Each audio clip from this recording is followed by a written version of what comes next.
Olá, meu nome é Guilherme Augusto. Oi, meu nome é Gabriel. Prazer, eu sou o Noani e nós estudamos no Colégio Técnico de Campinas. E bom, nós estamos aqui para apresentar o nosso projeto, que é o Politicando. Bom, política é um dos assuntos mais comentados hoje no Brasil, pois cerca de 70% da população participa de forma ativa na política por meio do voto. Grande parte desses eleitores costuma se informar, seja lendo ou compartilhando notícias, ou até mesmo por vídeos na internet. Mas mesmo com esse grande número de informações e fácil acesso a elas, há pouca fiscalização, pois visto que de 2014 a 2018 apenas 32% das propostas foram cumpridas, e em 2019 os governadores cumpriram apenas 18% das suas propostas. Bem, e aí nós temos o problema principal da nossa pesquisa. Como desenvolver um sistema capaz de tratar dados e notícias políticas gerando participação e fiscalização política no Brasil? Esse problema da fiscalização é bem recorrente na nossa sociedade. Segundo uma pesquisa conduzida pelo Instituto Locomotiva juntamente com a Ideia Big Data, em 2018, cerca de 94% dos brasileiros acredita que os políticos estejam mais interessados em se manter no governo do que governar de fato, que é um número bem preocupante. Visto isso, a proposta do nosso projeto é justamente desenvolver um sistema que seja capaz de instigar, incentivar a população a realizar fiscalização política. Mas a gente sabe que isso é muito difícil de acontecer, visto que cada pessoa tem interesses em áreas, em assuntos diferentes, que pedem uma dedicação especial. Além disso, as pessoas que tentam fiscalizar, hoje em dia, essa minoria, elas acabam frequentemente caindo em sites de notícias falsas, acabam acreditando em alguma fake news. Para vocês terem uma ideia, o Brasil é o país que mais acredita em fake news. Segundo uma pesquisa do Instituto Havas, cerca de 62% dos brasileiros acreditam frequentemente ou já acreditaram em alguma fake news. Isso é um número bem preocupante. Por isso, um sistema de fiscalização que traga dados verificados pelo próprio Congresso se faz necessário na nossa sociedade atual. O objetivo do projeto é justamente esse: permitir instigar a fiscalização política trazendo dados de fontes confiáveis, verificados pelo próprio Congresso, fazendo com que seja impossível o político se esconder em meio a todos esses dados, fazendo a análise de uma forma individual para cada político. Antes de começar a desenvolver o nosso projeto, nós tivemos que estudar e nos aprofundar em vários conceitos que utilizamos muito no projeto e que devem ser destacados aqui. Nós tivemos que estudar e aprofundar nossos conhecimentos sobre a fiscalização política e a importância dela. Na Constituição Federal de 1988, se fez obrigatória a transparência do Estado, o que permitiu a fiscalização política, mesmo que ainda realizada em pequena escala. Segundo nossos estudos, a fiscalização política é extremamente importante para a democracia, pois sem ela, os políticos poderiam fazer o que eles bem entendessem, sem ter que prestar contas com a população e nem com quem votou neles de fato. E assim, a democracia se tornaria falha. Nós tivemos que também estudar sobre a internet associada com a fiscalização política. A internet é um meio de comunicação onde os dados acontecem de forma muito rápida, essa transferência de dados de um lado para o outro, em grande escala, né? Por esse motivo, a fiscalização política se torna muito mais eficaz, uma vez que a gente tem essa velocidade de informações. Os dados são atualizados quase que ao vivo, né, instantaneamente. Mas atualmente não está sendo bem realizada, uma vez que os dados não são tão bem distribuídos e nem muito intuitivos. Você precisa ter um certo conhecimento acadêmico para conseguir achar esses dados, né, de uma fonte confiável e conseguir interpretá-los de maneira correta. Bom, então para a construção da nossa aplicação, nós precisávamos entender o que nós utilizaríamos no front-end e também no back-end. No front-end, a gente pesquisou bastante sobre programação reativa. Basicamente, é você utilizar fluxo de dados assíncronos, podendo realizar várias tarefas ao mesmo tempo. Olhando nessa imagem, nós podemos ver que na programação imperativa, o valor da variável b e c, eles são calculados através da soma com o valor de a. E eles são atribuídos utilizando o primeiro valor que foi dado para a variável a. Na programação reativa, você vê que os valores b e c eles são diferentes. Isso porque eles esperam o valor a ser alterado, ocorrendo de uma forma assíncrona. O Vue.js é um framework JavaScript reativo para a criação de aplicações na web. Ele permite a criação de Single Page Applications, que são uma aplicação que possui apenas uma tela principal, e as alterações que acontecem nessa tela ocorrem pela troca dos componentes presentes nela. Seguindo outros frameworks como o React e o Angular, o Vue utiliza o conceito de componentes, que são nada mais do que pedaços de código que possuem seu próprio HTML, CSS e script. Uma página de um site, por exemplo, possui vários componentes. Isso é importante, pois oferece mais eficiência e agilidade para a página, visto que o tratamento de dados ocorre separado entre os componentes, dividido entre eles. No nosso back-end, a gente resolveu utilizar uma API, que são iniciais para Application Programming Interface.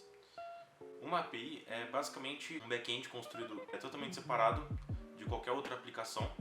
Então, desse jeito, a gente consegue criar várias plataformas que utilizem dessa API, facilitando, assim, uma gama maior de expansão, né?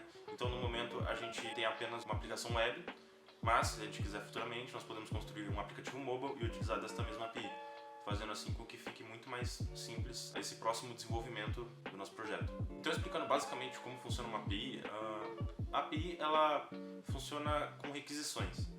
Então, o cliente, podendo ser a web, ou um aplicativo de celular, ou um aplicativo até de televisão, ou smartwatch, enfim, ele realiza uma requisição a essa API, chamando através de uma rota, e através dessa rota a API realiza funções e no final ela devolve uma resposta se deu certo ou se deu errado. Dessa forma fica muito mais simples, nós tiramos o papel do front-end de fazer todas as regras de negócio da nossa aplicação. Antes de desenvolver nosso projeto, primeiro pensamos como queríamos que nossa aplicação fosse, como ela se comportaria e quais benefícios ela traria para os nossos usuários. Então, decidimos levantar alguns critérios que a aplicação teria que seguir, e são eles: o uso fácil e intuitivo, para abranger todo tipo de idade e faixa etária e tipo de pessoa, trazendo os dados de maneira simples e organizada, de forma clara para todos. Aumento da fiscalização, que seria trazer estatísticas e notícias sobre determinado político que o usuário desejar. Trazer dados individuais, de forma clara e organizada, em tempo real para o usuário. E sistema de comparação de dados políticos, que seria uma opção para o usuário comparar gráficos e estatísticas de vários políticos ao mesmo tempo, para assim poder melhorar e aumentar sua fiscalização. Inicialmente, pensávamos em fazer uma aplicação que listava apenas todos os dados de todos os políticos, mas percebemos que já existem sites para isso. Então, nós pensamos qual seria o nosso diferencial, o que faria as pessoas escolherem o nosso site do que os outros. Então, aprimoramos a ideia original para um sistema de comparação de dados de político, onde o usuário poderia seguir todos os políticos que lhe interessam e a aplicação traria informações, notícias e estatísticas desses políticos seguidos pelo usuário, o que ajudaria muito o usuário a supervisionar e fiscalizar a ação dos políticos que ele pretende votar ou já votou. Então, a nossa aplicação web, como já dito anteriormente, ela foi feita utilizando o Vue.js e o nosso back-end ele foi construído utilizando um banco de dados SQL da Microsoft e a nossa API ela foi feita utilizando o C# com o .NET Framework. Bom, então eu estou aqui no meu computador, vamos dar uma olhada no site agora. Então, aqui na tela inicial a gente tem uma apresentação para o usuário e descendo mais para baixo ele pode já usufruir de uma das funcionalidades do nosso site. Apesar dele não ter conta, ele já consegue ver aqui todos os políticos, todos os deputados federais e senadores, e ele consegue realizar filtros, então ele consegue colocar todos, só deputados ou só senadores, ele consegue filtrar pelo estado, então PR, por exemplo. Bom, outra funcionalidade que a gente tem é a de seguir. Porém, se ele tentar seguir agora, ele não vai conseguir, né, já que ele não tem uma conta. Então, vamos logar em uma conta que eu tenho aqui, por exemplo. Então, essa é uma conta que eu tenho minha. Quando ele entra nessa tela inicial, onde ele está nas notícias. E aqui, por exemplo, se eu vim para esse político, a gente tem as notícias relacionadas a ele. Além disso, ele tem os eventos relacionados a esse político. Dia 28 de setembro de 2020, às 12 horas, no plenário. Além disso, a gente tem as votações. Então aqui a gente tem as votações em que ele participou, indicando se ela foi aprovada, rejeitada, o que é, quando que foi, e assim vai. Eu vou falar agora da parte de estatísticas, né? Segunda partezinha aqui. A gente tem como primeira aba os gastos, né, de cada político que eu sigo. Então aqui eu posso ir mudando nesses políticos que eu sigo, né? Então vamos lá, tem esse cara aqui, essa mulher aqui, e vai mudando todos os gastos. E aqui eu posso mudar o ano que eu quero. E o interessante, né, é que aqui entra a parte de comparação, que a gente havia falado. Então, supondo onde está o nome aleatório, Carlos Bezerra. O deputado Carlos Bezerra, ele está lado a lado com os gastos da Adriana Ventura no ano de 2019. E assim eu posso comparar um e outro e os gastos de cada um, né? Então aqui eu posso mudar para 2020, né? Os gastos foram reduzidos por conta da pandemia, mas ó, o Carlos continua com um gasto relativamente alto. A Adriana manteve bem baixo ainda, né? A gente pode ir mudando e comparando. Vamos pegar mais um aqui. Márcio Marinho. o Márcio Marinho, e aqui eu posso comparar os gastos de cada um. E assim eu posso ficar indo e, né, comparando cada um. Fica bem legal ver um lado a lado do outro para ter uma noção dos gastos de cada um. E aqui tem uma tabela.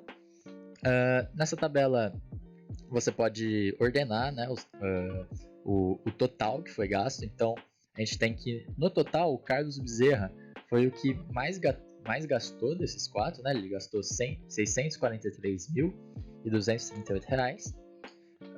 Em 2019, vamos ver, foi o Márcio Marinho com 445 mil. Em 2020, vencendo o Carlos Bezerra com 340 mil. Então é bem interessante ter esse panorama também. E aqui tem com o que foi gasto, né? Com o que cada deputado ou senador gastou em cada ano. Então aqui a Carla Zambelli, a gente tem quais foram os gastos dela. Em 2020, ela gastou 56%, que corresponde a R$ 73 mil em manutenção do escritório. O Carlos Bezerra gastou 248 mil, que corresponde a 72% dos gastos dele, em divulgação da atividade parlamentar. Então é bem interessante a gente ter esse panorama. Presenças aqui é um número mais geral, né, de presenças em sessões, em porcentagem, nesse gráfico de cada um.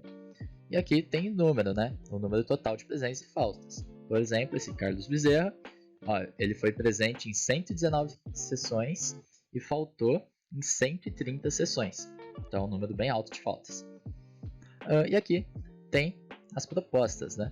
Aqui a gente tem as propostas, eu já mudei o político, e aqui tem as propostas com o que foi proposto. É o número mais geral, mas depois a gente também tem as propostas detalhadas. Então aqui foi o tipo das propostas que ele tem realizado e o total delas. Aqui a gente pode trocar o ano também, 2020, 2019 e assim por diante. Se eu seguir um político aqui embaixo, né, vamos lá para o final da página. Se eu seguir, por exemplo, esse Zé Silva, comecei a seguir ele, ele vai aparecer aqui na minha lista de políticos que eu estou seguindo, que eu tenho interesse, e aqui eu já posso fazer a análise dele também, tanto lá na home, né, com as notícias, nos eventos e votações, quanto aqui nas estatísticas. Nas estatísticas eu já vou ter o Zé Silva. Bem, e outra coisa legal de mostrar são as propostas detalhadas. Por exemplo, eu abri o perfil desse Abílio Santana, tem as informações gerais dele aqui, né?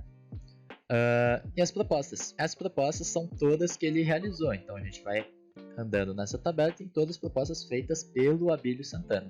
E aqui a gente pode até seguir ele aqui também. E aqui as classificações dele. Então, no mais, é essa nossa aplicação na parte visual, né? Todos esses dados estão vindo da API, mas como a gente vai falar mais pra frente. A primeira etapa foi o protótipo de telas. Esse protótipo foi a etapa em que a equipe se sentou tudo junto, enquanto a gente ainda tinha aula presencial, e começamos a discutir sobre o design e os modelos de tela da nossa aplicação. Nessa etapa, vários conceitos que a gente veio a usar foram definidos, como um carrossel de políticos, o jeito que nossos gráficos ficariam exibidos na tela, os perfis dos políticos e etc. Ela foi muito importante porque sem esse protótipo, os componentes da nossa aplicação talvez não se encaixariam nem funcionalmente, nem graficamente. Então foi muito importante a gente ter essa organização antes de codificar de fato. Depois disso, a gente partiu para o desenvolvimento em código, né? A gente dividiu esse desenvolvimento em duas partes. O primeiro é o front-end e o segundo o back-end. Vou começar falando do back-end, depois mais à frente eu falo do front-end. O back-end ele se resume a uma API C# utilizando a tecnologia ASP.NET e um banco de dados, né? Essa API ela é responsável por pegar as informações do banco de dados, como informação de político, informação de usuário e mandar para o cliente, que é a nossa aplicação web. Para a gente armazenar as informações no banco de dados, a gente criou também um programa executável em C# console, né? Esse programa ele é responsável por consumir as APIs da web, né? E com isso eu quero dizer as APIs do Senado, da Câmara, do escavador. Esse programa executável, quando rodado, né? Ele pega essas informações e atualiza o nosso banco de dados. E assim a gente pode tratar com os dados mais recentes, né? Toda vez que a gente atualiza são os dados mais recentes, as notícias mais recentes. Bem, o nosso front-end ele foi feito com o framework reativo em Vue.js. Por ser feito com Vue.js, a gente criou componentes, né, visuais. Para a estilização dos nossos componentes, a gente utilizou o Sass, uma espécie de linguagem de estilização. A gente não usou nenhum framework como Bootstrap, né, de estilização, porque a gente achou que fazer estilização na mão muito obrigado, é uma coisa mais original e a gente pode também tratar toda a responsividade da nossa aplicação. A gente também utilizou a autenticação JWT, que significa JSON Web Token, a fim de efetivar a segurança da nossa aplicação.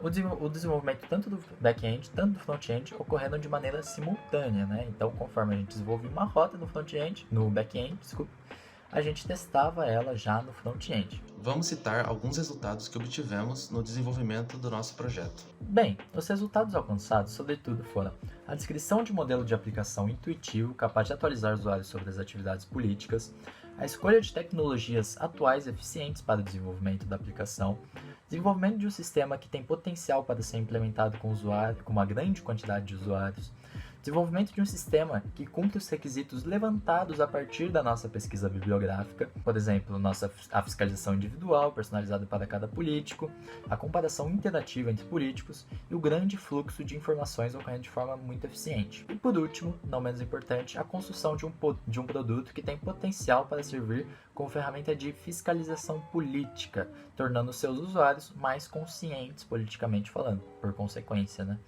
Bom, os nossos resultados demonstram um sucesso nessa aplicação, uma vez que ela ficou bem clara e intuitiva. Por nós termos utilizado o Vue.js com uma API REST, tornou esse processo muito mais simples, né? Porque ele deixou muito mais rápido e fluido a aplicação.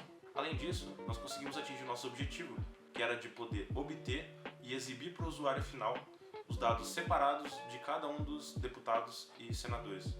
No futuro, pretendemos dar mais visibilidade e funcionalidades para a nossa aplicação, começando pela publicação do site em um servidor, tornando ele público para uso. Pretendemos também desenvolver uma aplicação mobile, e o que torna isso possível é que nós já possuímos a nossa API documentada, o que torna muito mais fácil o desenvolvimento da aplicação. E por fim, nós pretendemos aumentar o leque de políticos, adicionando vereadores e deputados estaduais, pois atualmente a aplicação consta apenas deputados e senadores. Bem, mas o que concluímos com isso tudo? Com o levantamento de requisitos, chegamos ao modelo de aplicação ideal para a fiscalização política. A aplicação desenvolvida serve como prova de conceito da proposta levantada, mostrando que é possível a criação de uma aplicação intuitiva e clara que permita e instigue a fiscalização política. Nós podemos também desenvolver não só nossas habilidades técnicas ao longo do desenvolvimento, como nossas habilidades de pesquisa científica, uma vez que precisávamos de embasamento científico para a construção da nossa aplicação. A pesquisa feita contribui para o meio científico ao apresentar uma nova alternativa de fiscalização política no Brasil, podendo servir de modelo para futuras aplicações que visem a melhora na relação entre políticos e eleitores.